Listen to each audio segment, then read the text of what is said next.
Other activities will include the use of the hammock, and we can also use the trampoline, and that helps with senses such as balance and proprioception, and the child being able to just get a good idea of their body sense, so that a child is able, you might find that some children might even struggle with simple activities such as hopping on one foot, simply because they haven't quite mastered their balance. So they can use the trampoline or the hammock for these activities.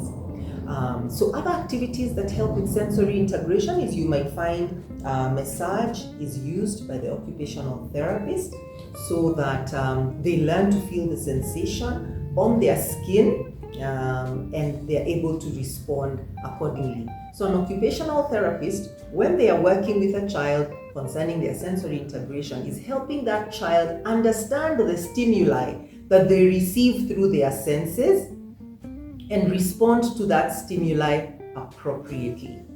For children who are hyperactive, you might find like a simple tap might be very painful for that child. It means that their tactile senses are hyperactive, and therefore a simple tap will be interpreted by the brain as painful.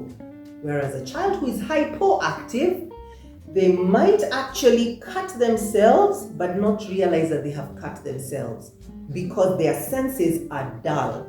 And unless someone else comes in and says, oops, I think you've cut yourself, then that's when they realize, oh, I hadn't even realized. They did not feel the sensation of pain.